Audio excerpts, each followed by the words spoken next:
proudly sponsored by Premier Guns.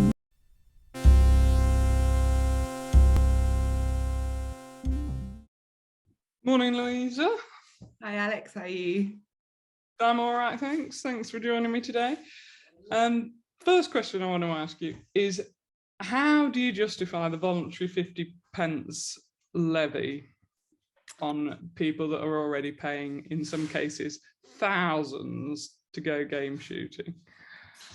So, well, the 50p levy is sort of the gun's way of supporting shooting and giving back. The levy all goes towards the marketing of game. The shoots pay their membership fee, and that is covering the cost of them having their audit. But by paying the 50p levy, that means that guns can be directly sort of supporting, kind of like when you go on an airplane and you play the climate change, here's sort of a carbon reduction fee. That's kind of how we see the levy. Okay, so it is just very much an option. Yeah, it's all voluntary. Have you got the figures from what you've raised from that voluntary levy? So from this year, I think it's nearly 260,000 off the top of my head. Really? So guns have voluntarily given that? Yeah. I believe there are some shoots that really insist on it. But it's always an option on the invoice. You don't have to pay. Certainly Bettis Hall gave you a cheque for £35,000, didn't they? Yeah, which was fantastic. I think that one was exceptionally large because it had some days that were rolled over from last year. Right. So the guns weren't asked to pay the levy twice. So where does that money go then? Where does that £35,000? So the smaller shoots that are signed up to us, their fee doesn't cover the cost of their audit. So some of that levy will help for their audit, but the rest of it is on staff costs and sort of helping to pay for consultants. So when we have to do sort of recipe development with like the NHS or Friedo, which is the new place that we're just currently working with. So it's supporting the organisation. And we'll come on to a bit more about the organisation in a moment. But what is it helping the organisation achieve? It's helping us promote new markets for game. And how has that gone? Because I know you've been working on that for years. If you look on it was going amazingly, and then we had 2 years of COVID, which absolutely was a bit of a nightmare. We've had the NHS, we've been talking to them for about, I think it's been 3.5 years, and that trial had to get completely paused, obviously, during COVID. But now that started in one hospital and it's now being rolled across 6. And how much influence are you having on how that dish is coming out? Because let's face it, we've all got it wrong. We've all had a dry partridge, love. And also NHS food. Yeah, exactly. So Mark, our commercial director, has actually created a lot of the recipes, and then he's been doing tastings with them and things. So absolutely integral to making sure that all the catering staff are sort of trained. Okay, so you are sort of taking care of that side of things. Yes. Now, what about all this Wild Justice's so-called report that mentions no methodology of how they're measuring the lead, by the way? It says it doesn't give you any indication of what they're using. So actually, I have stopped reading anything that Wild Justice report because I just think it's all complete load of rubbish. And even by engaging in it and me reading it, I'll just get angry and I just think it's useless. Yeah. Okay. I let people like Liam read that stuff and tell me what to do because I get too emotionally involved in it. Yeah, no, I can understand that. No, I just wondered whether that was something that you looked into. We are looking into how we can do spot testing and things to make sure that it is happening. The processors are giving us their procedures to separate, well, BGA lead free, and then BGA sort of normal, and then non-BGA. I mean, I have also heard that the BGA have got a priority their priority is to ensure that there's a sufficient supply of non-lead ammunition, which I wouldn't have thought would be anything that you'd really be going near. Sorry, can you say that again? Yes, this is from the website. The priority for BGA, and we're going to talk about what that does or doesn't stand for in a moment, is to ensure that there is a sufficient supply of non-lead ammunition to secure a supply of lead-free game required to support the rapidly growing market for British game. I mean, Now, I don't think that it is a priority for the BGA to ensure there's a sufficient supply of non-lead ammunition. I would say absolutely not. I mean, I would say that we help in educating people about going lead-free, but, we work with Basque to do that. We attended their sustainable ammo days, but we do not get involved in ammunition at all. No, I didn't think that you would be going down that road, really. So you've explained about the levy and the 50%. I mean, whose idea was it to say, look, why don't we ask the people that are paying the big money to voluntary donate? I don't know. I think it was when the BGA was originally set up. I think, the shoots are the ones that are living, are carrying the cost every day. And the gun, can suddenly be like, oh, actually, I don't want to shoot, and they'll just lose their deposit. It's kind of hard. Why should shoots always be made to carry shooting? The guns, which are the guns and interest in shooting is growing year on year. And they need to be responsible just like everyone else involved in shooting is. How would you sum up what the BGA do? Because I know Lord Benyon said that to any shoot that isn't signed up, they are very stupid.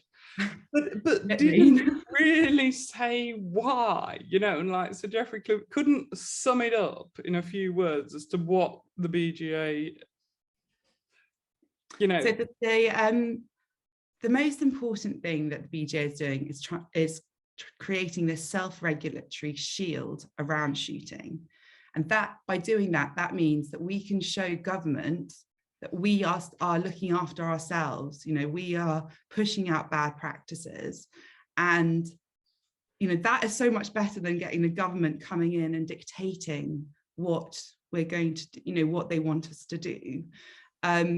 Yes, Lord Benyon's words were, quite harsh, I think, but what we are now working on is how we can make the scheme much more accessible to absolutely every shoot in the country, because especially after COVID and now with AI, people's expenses are incredibly tight.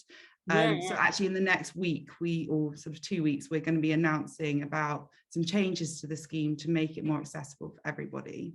I think if you're running between 1,000 and 3,000 birds, it's £250, isn't it, to join the BGA? Yeah, which is too bad. I don't think it's too bad. Well, that's the thing. But when every pound. But what are they going to get from that, other than having to follow a load of rules that they wouldn't have to follow if they didn't? So, well, we obviously have membership benefits like every other organisation does. Give me a couple of the membership benefits, Louisa. Sorry? Give me a couple of membership benefits. So you get big discounts on gin, equipment, that sort of stuff. But Okay. That's like a monetary value that you get back for the money you're giving in. But ultimately, what you're trying to do is protect the future of shooting, and that's through creating a market for game. Eventually, the plan is that people will get money for their game, but we can't promise that until we've got the demand for people eating it. And that's what I predominantly head up is the Eat Wild campaign. I was hoping to see you at Calmarsh. I was thinking, Eat Wild will be there, but you weren't there. I know, I was already booked in for something else, and we are doing quite a few events. I'm hoping to be cooking at the Northern Shooting Show with Jonathan McGee, and I'm doing an event in Norfolk in the summer for the Open Farm Sunday. Yeah, open bar on Sunday, that's it, isn't it? And my plan actually this year was I want to get a food truck and take it round to music festivals. I think you should be setting up a food truck situation in quite a lot of places with a Prince's Trust kind of style, and getting people selling, you know, cheap pheasant burgers, that kind of thing. Exactly, yeah. So that I've got so many ideas about this. And one of the things I'm actually launching on the website, the Eat Wild website, is an Eat Wild sort of game range. And it's all going to make it like super easy. And then I'm going to do recipe packs with that. So if you've never eaten game before, you have your spice mix, and literally all you have to do is like chop up the breast, add in the spice mix, and there you go. Yeah. I'm trying to just make it. Yeah. Yeah, I make all those terrible videos at home, but they get, you know, I mean, one of them's had 3,500 views, and the followers of Eat Wild are predominantly in central London and in cities like Bristol, where, you know, they're not sort of country people who always eat game. They're millennials who have, you know, the time and want to sort of experiment with food. Get edgy, yeah. Yeah, exactly. And also, yeah, supplying Chinese restaurants. So Chinese restaurants, I don't know if I haven't thought of that, have you? I don't know. I know we tried all the curry houses, but they have to be halal. Right, yeah. That's a Muslim thing, I think. Yeah, I think that that's they're trying to see if there's any way you can make cheddar halal. Yeah, there's been some interesting ways looking, but you know, that's another thing we're looking at that people don't really know about. No, well done for what you are doing. There is quite a bit more going on, isn't there, than people would initially. Yeah, I mean, one of the things I think is really cool is we're doing, you know, rotisserie chicken. Yeah. We've been doing we've done 3 days testing now how you can do that with pheasant, and they finally perfected it. And that will be good. Yeah, so taking that to the big multiples at the moment. Yeah. So yeah. Is it going to be cheaper than chicken? Because I can't stand supermarket chicken. I'm afraid I don't know what the costings are. I think it boils down to price, doesn't it? You don't want it to be sort of too expensive. Yeah, and I think actually that's the problem and the perception I found, especially doing Eat Wild, is that people always think, oh, but game's really expensive. And then you have those amazing Facebook groups like Giving Up the Game, and it's being given away for free, and it's just like, why is none of this connecting? Yeah, it should be. But I've seen it out in pubs and bars, you know, what is it? Thwaites Hotels have taken it on. Drake and Morgan, they did. Well, yeah, so actually the one that's not on the list is Young's Pubs. They did game in all their pubs last season. And that was huge. I mean, we've been working with Young's for like 2.5 years to get that in there. So then are they going to be having it this year as well? Yes, of course. Yeah. Great. I'd love to know where they're getting the birds from. That's one of the most important things, I think, is that, and especially, you know, we did Labab. We've done quite a few of these sort of game week initiatives, and people put it on the menu for game week, and it goes so well that they keep it on for the rest of the season. So we've spoken to Annette at Basque, and we have decided to move game week to 2 weeks earlier, to the start of November. So then it just makes a bit more sense. Yeah, exactly. And also means that we can hopefully have game on the menu for longer, you know, even if they try it for game week and they love it. Yeah, that's good. Now, what about the army? I know they're making a big fuss about, oh wow, it's gone into 6 hospital trusts. Nearly 50,000 people are eating it in the army, you know. Yeah, so it's 48,000 head of game a year are now being consumed in MOD barracks. I class that as nearly 50,000. Yeah, I like to be specific because I think we've been in trouble for saying wrong figures before, or not quite the exact number. So that again has been going on for about 3 years, and we just have to be so careful what we talk about, which is sad. One day I think that will totally go, especially I think now that everyone's sort of buying British and the cost of living is going up, everyone is going to be, I mean, we've already seen, you know, the trends are coming in that everyone wants to buy British. So I think game has a really unique part in that. Absolutely, yeah. It's all good, really. Yeah. Now tell me, British Game Assurance, British Game Alliance, what went wrong there?